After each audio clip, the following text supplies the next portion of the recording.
교재 그 191페이지 부가가치세 부분 중에서 의제 매입세액 공제하고 재활용 피해자본에 대한 매입세액 공제, 이 부분에 대한 이론 보충을 좀 하고 들어가겠습니다. 먼저 의제 매입세액 공제라는 것은 반드시 일반 과세사업자예요. 과세사업자는 일반 과세자와 그리고 간이과세자 포함되는데, 이 간이과세자는 음식업만 해당이 됩니다. 그리고 음식업 같은 경우에는 공제율을 108분의 8로 적용합니다. 이게 108분의 8이 되는 이유는 이 간이과세자는 법인은 간이과세가 될 수가 없어요. 반드시 개인 사업자로서 음식업일 때 108분의 8의 의제 매입세 공제율을 인정해 주게 됩니다. 그래서 면세 농산물을 원재료로 제조 가공하여 이것이 이제 공급한 게 과세 대상이 되는 경우, 매입한 농산물 등의 매입가액의 일정률을 매입세액으로 의제, 간주해 주는 거죠. 간주해 주는 것. 이것을 의제 매입세액 공제다 이렇게 말합니다. 그리고 의제 매입세액 공제를 적용받기 위해서는 반드시 첫 번째, 사업자 등록을 한 과세사업자, 사업자 등록을 한 과세사업자에 한한다. 일반 과세자와 간이과세자. 그러면 이 면세사업자 같은 경우는 의제 매입세액 공제를 받을 수가 없습니다. 면세사업자는 우리 부가가치세법상 사업자로서 인정하지 않게 되죠. 그래서 사업자 등록이 되지 않은 미등록된 경우와 면세사업자는 의제 매입세액 공제를 인정하지 않고, 간이과세자의 경우에는 음식업일 때 의제 매입세액 공제를 허용해 주고 있습니다. 그럼 이 공제 요건은 첫 번째, 면세 농산물 등을 과세되는 재화 용역의 생산에 원재료로 사용한 경우, 사업자가 공급받은 면세 농산물 등을 원재료로 하여 제조 가공한 재화 용역이 공급될 때, 즉 매출이 될 때 과세 대상으로 판매되는 것이어야 한다. 이 제조 가공하고 난 뒤의 판매가 다시 면세가 적용되는 경우는 이게 누적 효과, 환수 효과가 발생하지 않기 때문에 의제 매입세액 공제를 인정하지 않게 됩니다. 이 말은 뭐냐면, 면세로 매입하여 다시 면세로 판매가 된다면 이 부분에 대해서는 면세로 매입하여 면세로 공급이 된다면 이게 부가세 적용되는 게 전혀 없다라는 거죠. 전혀 없는데, 만약에 매입은 면세로 일어났고 매출은 과세가 10% 적용되어 버리게 된다라면 10%의 세액이 별도 적용되었을 때, 그럼 매입세액은 0이 되고 매출세액만 10% 발생하여 이런 경우는 이 공급 대가에 대한 부담이 커지게 되죠. 매입세액은 없는데 매출세액만 적용이 되어버리면 이걸 갖고 누적 효과, 또는 이 앞단계에서 과세되었던 것이 면세로 들어와서 다시 또 과세 적용되어 버리면 이 면세 매입자는 과세 품목을 매입했더라도 이게 불공 적용되어 버립니다.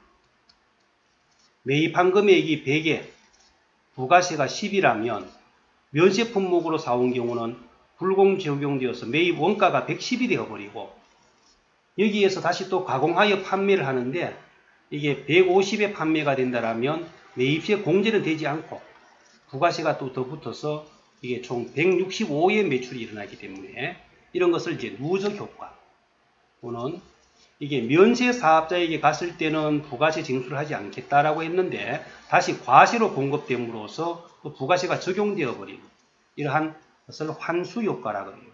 이로 인해서 최종적인 소비자의 소비 가액이 부가가치세에 다시 또 부가가치세가 붙는 이런 현상이 일어납니다.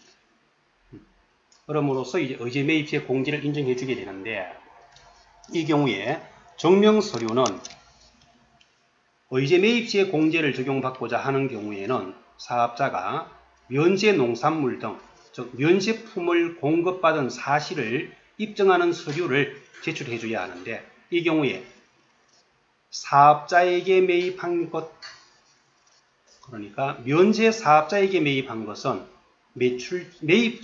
매입한 내용의 계산서 합계표나 신용카드 매출 전표의 수치 명세서 여기에는 직불카드, 현금 영수증도 포함됩니다. 현금 영수증도 포함돼요. 그러니까 사업자에게 매입한 것은 반드시 계산서나 신용카드 전표, 현금 영수증 등 이러한 것을 이제 적격증빙이라 그러죠. 우리는 적격증빙을 구비를 해야 돼요.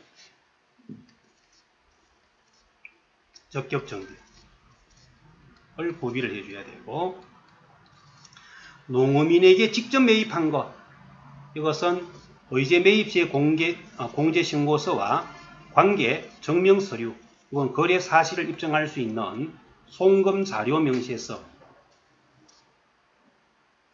송금자료 등 이런 입증 서류를 제출해 줘야 돼요. 그리고 송금자료와 공급한 농어민의 인적사항도 같이 들어가 줘야 되겠죠. 그런데 농어민 매입부는 음식업의 경우는 농어민 매입부를 불인정합니다. 제조업은 사업자에게 매입한 것, 농어민에게 직접 매입한 것 모두 인정해 주지만 음식업은 반드시 사업자 매입뿐만 인정하고 농어민에게 매입한 것은 인정하지 않는다. 그래서 이 점을 주의를 해 주시고 다음은 의제 매입세액에 대한 공제 시점입니다. 이 의제 매입세액의 공제 시기는 매입일이 속하는 기간, 예정기간, 확정기간 예를 들어서 1기 1월 1일부터 6월 30일까지다. 그러면 3월 31일까지 요 예정기간이죠. 예정기간 동안에 매입한 거래 자료 요건 예정신고할 때 4월 25일까지 예정신고할 때 의제 매입세 공제 신청을 하면 되고 다음은 4월부터 6월 확정기간 때 그러니까 이것은 소비한 시점을 기준으로 보는 것이 아니라 매입한 날이 속하는 기간 기준으로 간다. 그죠? 매입일이 속하는 날짜의 기간에 그리고 예정신고 때에는 한도에 대한 규제를 하지 않습니다. 그러나 확정신고 때에는 단위기간별로 이번 과세기간 6개월 전체 부분에 대해서 한도의 계산을 또 적용받습니다.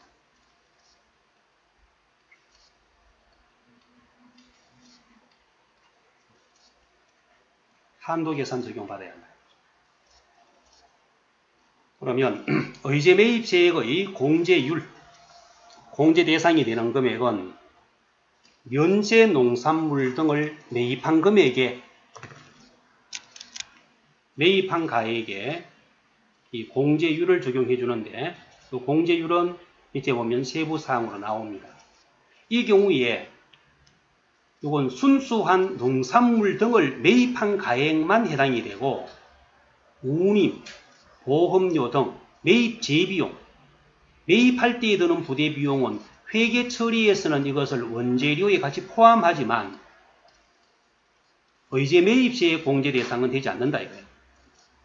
요거는 원재료 원가에는 포함되지만 의제 매입세 공제에서는 제외시켜라. 그리고 수입되는 농산물에 대한 매입 가액은 관세를 부과하는 기준금액 이걸 기준으로 해서 관세의 과세 가격 곱하기 의제 매입 시의 공제율 이렇게 적용하면 됩니다.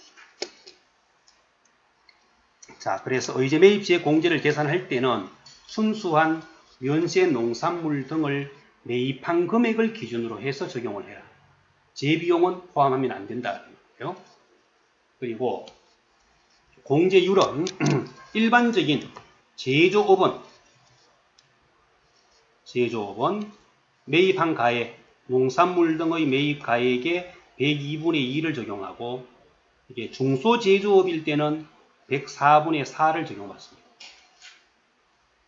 다음 두 번째, 고금이라고 나오죠. 고금이라는 것은 이게 귀금속상. 우리 일반 개인들에게 왜 금을 매입을 해가지고 이걸 재가공해서 판매하는 경우, 그런 경우에는 귀금속상은 103분의 3입니다. 액고자입니다. 오래된 금들 말이에요. 음식점은 108분의 8. 그리고 법인은 106분의 6. 법인 음식점은 106분의 6. 그리고 유흥 음식점은 104분의 4를 의제 매입 시의 공제율로 봅니다. 그리고 의제 매입 시액의 공제 한도, 이것은 한도 계산은 예정 신고 때에는 한도 계산을 하지 않는다라고 했어요. 그래서 확정 신고 때에만 한도 계산을 검토를 해줍니다. 그래서 의제 매입 시의 공제 신고서도 보면 확정 신고 기간으로 들어가게 되면 한도의 계산을 검토할 수 있도록 서식에 반영칸이 뜨게 돼요. 그래서 한도는 한 과세기간 기준으로 해서 매출액의 35% 범위 내에서만 매입을 인정하겠다. 매입의 35% 범위 내에서. 자, 이건 무슨 말인고 하면 이렇게 되는 거예요. 이 한도의 계산은 예를 들어서 이 확정 신고 때에 하는데 1월에서 6월까지예요. 1월에서 6월 예정기간이고 확정기간입니다. 6개월 동안의 총 매출액이 1억이 일어났어요. 그럼 매입은 얼마까지 인정해 줄 수 있느냐? 매입을 인정해 줄 수 있는 최대 한도율은 여기서 보면 35% 되어 있죠. 그럼 3,500만 원까지만 매입으로 인정해 줄 수 있다. 매입 인정해 줄 수 있는데 이게 세금 계산서 등으로서 이미 확인된 게 3천만 원 매입이 있어요. 매입이.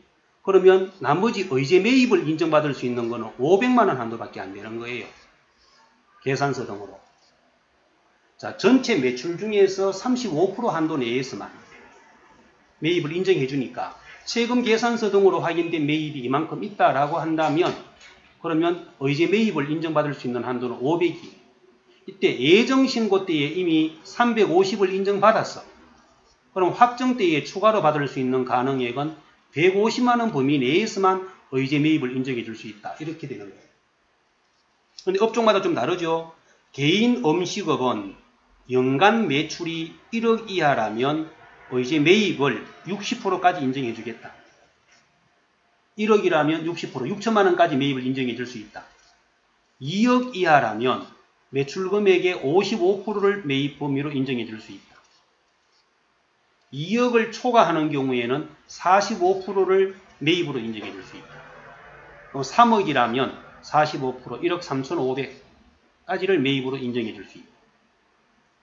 그리고 음식업을 제외한, 자, 법인은 무조건 35% 한도 내에서만 매입이 인정되는 거고, 개인 음식업은 60%, 55%, 45%. 그리고 그 외 기타 업종은 매출액이 4억 이하면 50%.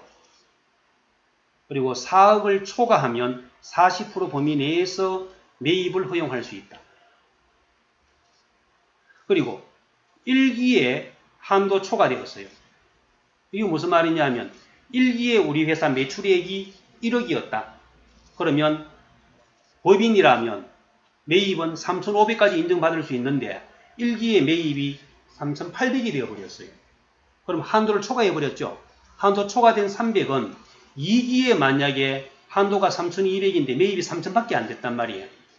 그럼 1기에 초과되었던 300을 2기에 이월 할 수 있다. 그리고 1기 신고할 때에 내가 3,500만원까지를 매입으로 인정받을 수 있는 범위인데 3,000만원밖에 안 받았어요. 그럼 1기에 500 적게 받았죠. 그럼 2기에 와서 한도 초과됐다. 그럼 1기에 적게 받았는 만큼을 2기에 추가로 더 받을 수 있는 게 가능한 거예요. 결국은 이게 확정신고 때마다 이걸 정산하는 걸로 되어 있지만 결국은 이건 1년 단위 정산이다라고 보면 되겠죠. 그죠? 1년 단위. 1기 한도 초과액은 한도까지만 받고 또 초과되었던 부분은 2기의 한도 미달되었을 때 2기에 더 받을 수 있다. 1기의 한도 미달 적용받았으면 2기의 한도 초과될 때는 1기 미달분까지를 추가로 더 적용할 수 있다는 뜻이에요. 이게 이제 의제 매입 세액입니다. 그럼 의제 매입 세액은 결국 면세 농산물 등을 원재료로 하여 가공 후 과세되는 재화를 공급할 때 이때에 이제 의제 매입세액 공제를 적용받을 수 있는 것이고, 다음 이 의제 매입세액과 유사한 것이 하나 또 있었죠. 이것과 유사한 것이 재활용 폐자원이었습니다.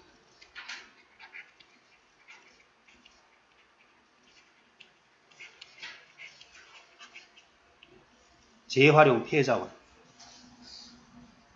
이 재활용 폐자원 같은 경우에는 원래부터는 이 공제율이 많이 내려갔죠.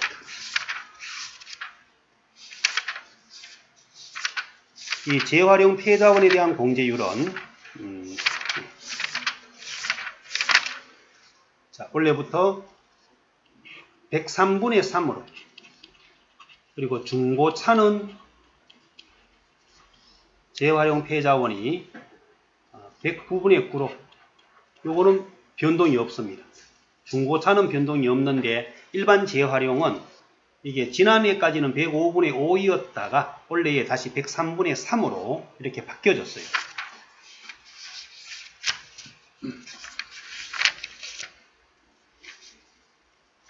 그리고 이 재활용 폐자원도 역시 마찬가지로 한도 계산을 적용받게 되는데, 재활용 폐자원의 한도에 대한 규제 적용은 이것도 확정신고 때마다 적용받습니다. 확정신고 시. 이것은 매출한 금액의 매출이 바로 공급가액이에요. 공급가액의 80% 범위 내에서만 매입을 인정받을 수 있습니다. 매입의 인정 범위가 매출의 80% 범위 내에. 그런데 중고차는 제외돼요. 중고차 매매사항 같은 경우는 매출보다 매입이 더 크다면 매입세액이 더 많으니까 환급도 인정됩니다. 환급 인정. 일반 업종은 매출의 80% 이상의 매입은 인정해주지 않으니까 환급이라는 건 나올 수가 없겠죠. 매출이 100이라면 매입은 80 이상 인정 안 해주겠다라는 거죠. 그러나 중고차는 매출보다 매입이 더 크다라면 환급도 가능하다. 중고차의 경우에는. 자, 그리고 이런 재활용 폐자원이나 또는 의제 매입 같은 경우에, 자, 의제 매입은 물론 면세 품목에 대해서 매입세액이 있는 걸로 보지만 재활용 폐자원 같은 경우는 이게 과세 품목일 수가 있어요. 자, 잠깐 볼까요? 이게 재활용 폐자원이에요. 폐자원. 매입세액 공제는 당사, 우리 회사가 일반 과세자예요. 우리 회사가 만약에 매입을 해와요. 그리고 매출이 일어난단 말이죠. 매출이 일어나는 부분에 대해서는 일반 과세자니까 부가세 10% 별도 적용받을 거 아니야. 세금 계산서 발급해 줘야 되겠죠. 세금 계산서 발급해야 됩니다. 매출 부분에 대해서. 매출을 100을 매출했다면 부가세는 10 따로 적용받아야 된다. 그런데 매입한 부분에 대해서 만약에 1번 일반 과세자에게 매입을 했어요. 일반 과세자에게 매입을 했으면 뭘 받아와야 되겠어요?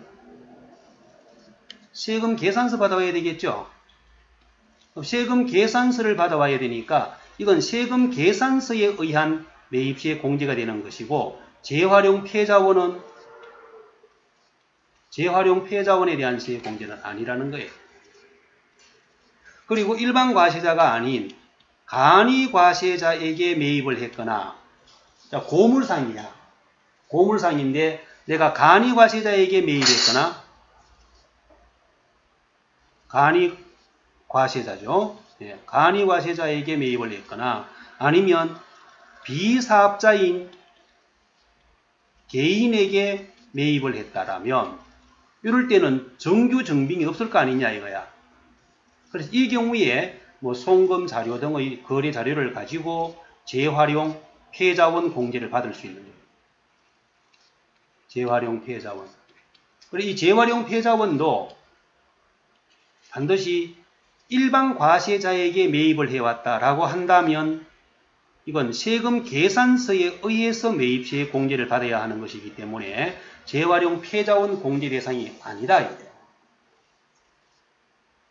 재활용 폐자원 공제 대상이 아니고 간이 과세자나 비사업자인 개인 등에게 매입을 해왔는 이 부분에 대해서만 재활용 폐자원 공제를 받을 수가 있으며 이게 매출이 100이라면 매입은 이러한 전체 매입을 80 이상은 인정해주지 않겠다 이거예요. 자, 한도 적용받으니까. 그러면 80을 한도로 적용받는데 일반 과세자에게 세금 계산서로 매입한 게 60이야. 60이라면 이건 세금 계산서에 의한 매입이 이미 60 적용받아 버렸기 때문에 그러면 재활용 폐자원으로 매입을 인정받을 수 있는 한도는 20밖에 안 된다 이거예요. 전체 우리 회사 매출이 100이죠. 100이라면 재활용 폐자원을 인정받을 수 있는 최대 한도는 80%니까 80까지 재활용 폐자원으로 적용받을 수 있는데 이게 일반 과세자에게 세금 계산서 증빙을 갖고 매입한 것과 간이 과세자나 비사업자인 개인에게 매입한 게 혼재 섞여져 있단 말이죠. 일반 과세자에게 매입한 게 60이라면 그러면 재활용 폐자원으로서 매입시에 공제받을 수 있는 매입의 한도는 20밖에 인정이 안 되는 거예요. 이렇게 한도 규제를 받습니다. 이러한 한도 계산은 역시 예정신고 때에는 이걸 따지지 않아요. 확정신고 때에만 한도 계산의 적용을 받게 됩니다. 예정 때에는 한도 계산이 없고 확정 때에만. 그래서 이런 부분에 대한 회계 처리는 우리가 전산 실습을 할 때 매입 매출 전표 입력 들어가서 예를 들어서 뭐 7월이다. 그러면 매입 매출 전표할 때 여기 상단에 의제류 매입이라는 기능이 있어요. 그죠? 요걸 통해서 하게 되면 각 거래 한 건 한 건을 입력할 때마다 한 건 한 건을 입력할 때마다 또 자료가 바로 분리가 되어버립니다. 그래서 그냥 가상으로 우리가 자료를 입력해 본다면 7월 10일자로 매입의 면세 건별 품목은 원재료다 아니면 상품이다 수량은 뭐 500kg에 단가가 2,000원 해서 100만원이다. 그럼 의제 구분 여기 들어와 보면 하단 부분에 메시지 뜨죠. 의제 매입이나 재활용 해당 없음. 의제 매입 시에 공제 대상이 된다면 1. 재활용 폐자원은 2. 중고상 같은 경우에 구리 또는 스크랩. 스크랩이라는 것은 새 철 찌꺼기를 말합니다. 왜 쇠붙이를 가공하다 보면 쇠밥 나오죠. 이런 것들을 스크랩이라고. 이것을 선택을 해주면 됩니다. 그럼 의제 매입이라면 1번 선택하면 되겠죠. 이럴 때 공제율 102분의 2면 2로 치고 104분의 4라면 4, 106분의 6이 대상이라면 6, 103분의 3이 대상이라면 3 이렇게 해주면 매입한 금액 중에 세액을 바로 구분해 줍니다. 거래처를 넣어주면 돼요. 이게 재활용 폐자원이라면 2번으로 해주면 되겠죠. 재활용 폐자원은 일반적인 경우는 103분의 3 아니면 이게 중고차다 그러면 109분의 9 그리고 중고차일 때는 나중에 차량 번호, 차대 번호 이런 것들이 다 들어가 줘야 됩니다. 자, 의제 매입으로서 중소제조업이다 그럼 104분의 4 되고 거래처 선택해서 넣어주시고 분계는 외상이다 이렇게 해주게 되면 이 매입한 금액과 세액을 자동으로 분리해서 이렇게 처리를 해주게 됩니다. 이게 의제 매입과 재활용 폐자원에 대한 처리가 되고 이러한 전표 처리를 해주게 되면 신고 부속 서류인 의제 매입시의 공제신고서나 재활용 폐자원시의 공제신고서에 자동으로 들어가게 됩니다. 이게 의제 매입과 재활용 폐자원에 대한 내용의 처리였습니다.